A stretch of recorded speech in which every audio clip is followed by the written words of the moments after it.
చిన్నప్పటి నుంచి సాహిత్యం మీద మక్కువ ఎక్కువ. చాలా సమయాన్ని సాహిత్యానికే వెచ్చించేవాడిని.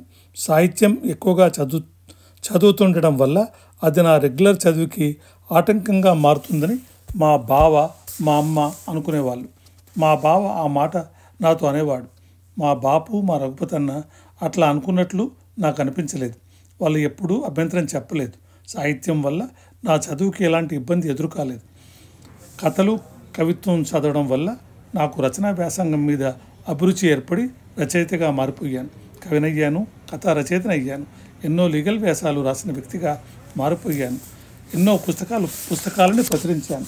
కథలు, కవిత్వం రాయడం వల్ల నాకు ఓ గుర్తింపు ఏర్పడింది. నా మీద నాకు అంతులేని విశ్వాసం ఏర్పడింది. ఎవరికీ లొంగని వ్యక్తిత్వం అలవడింది. నిటారుగా నిలబడడం, అన్యాయాన్ని నిలువరించడం నా తత్వంగా మారిపోయింది. అన్నిటికీ మించి పొద్దు పోకపోవడం అనేది లేకుండా పోయింది.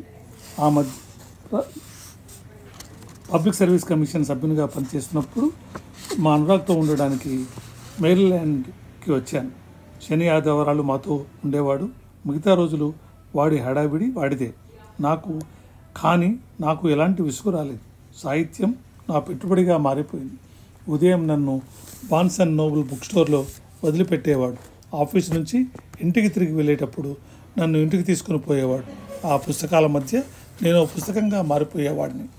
అక్కడ ఎన్నో పుస్తకాలు చదువుకుంటూ కూర్చోవచ్చు, తోచింది రాసుకోవచ్చు, స్టార్బక్స్ కాఫీ తాగవచ్చు, పుస్తకాలు కొనుక్కోవచ్చు, నచ్చకపోతే మార్చుకోవచ్చు. మంచి వాతావరణం. అమెరికాలో నాకు బాగా నచ్చిన స్టోర్ ఇదే, ప్రాంతము ఇదే. జీవితంలో ఎప్పుడూ దొరికిన సమయం దొరికింది. చదువుకోవడానికి, రాసుకోవడానికి కావలసినంత సమయం చిక్కింది. చాలామంది మిత్రుల కన్నా ఎక్కువగా ఆనందించింది బహుశా నేనేనేమో. సాహిత్యం అనే నా పెట్టుబడి నాకు ఆనందాన్ని ఇచ్చింది. గత నెల రోజులుగా డల్లాస్లోని అలెన్లో మా అనురాగ్ దగ్గర మకాం. మా అబ్బాయి అనురాగ్కి పాప పుట్టడం వల్ల కొంత బిజీగా ఉండి ఈసారి ఎక్కువగా ఈ స్టోర్కి రాలేదు. అయినా 4 సార్లు వచ్చాను. చాలామంది ఇళ్లలో పెద్ద పెద్ద టీవీలు ఉంటాయి, కానీ ఓ చిన్న కాగితం ముక్క కోసం ఎక్కడెక్కడో వెతుకుతారు. అట్లాగే పుస్తకాలు కనిపించవు, మ్యాగజైన్లు కనిపించవు. పెద్ద హోమ్ థియేటర్లు, చిన్న లైబ్రరీలు. ఎక్కువ పుస్తకాలు చదివే వాళ్ళు ఎక్కువగా ఆశావహంగా ఉంటారు. ఇప్పుడు ఇంటి నుంచే పని, ఇంటి నుంచే అన్నీ. మనుషులతో సంబంధాలు పూర్తిగా తగ్గిపోతున్నాయి. పుస్తకాలు చదవాలి, మనుషులను కూడా చదవాలి. పుస్తకాలలో కనిపించని మనుషులు సమాజంలో కనిపిస్తారు, సమాజంలో కనిపించిన మనుషులు పుస్తకాల్లో కనిపిస్తారు. వినోదం, విజ్ఞానం ఎంత ముఖ్యమో మనుషులను అర్థం చేసుకోవడం అంతకన్నా ముఖ్యం. అర్థం కావాలంటే పుస్తకాలను చదవాలి, మనుషులను కలవాలి. బార్న్స్ అండ్ నోబుల్ అమెరికాలోని 50 రాష్ట్రాలలో విస్తరించి ఉంది. 650కి పైగా కమ్యూనిటీలకు బార్న్స్ అండ్ నోబుల్స్ సేవలని అందిస్తుంది. తమ దగ్గరికి వచ్చే వ్యక్తుల పట్ల, వాళ్ళ వృత్తుల పట్ల బార్న్స్ అండ్ నోబుల్ ఎక్కువగా మక్కువ కలిగి ఉంటుంది. సాహిత్యమే కాదు, మనిషికి అవసరమైన అన్ని పుస్తకాలు అక్కడ ఉన్నాయి. యూనివర్సిటీల్లో కూడా స్టోర్స్ ఉన్నాయి. అక్కడ విద్యార్థులకి అవసరమైన పుస్తకాలు ఎక్కువగా ఉంటాయి.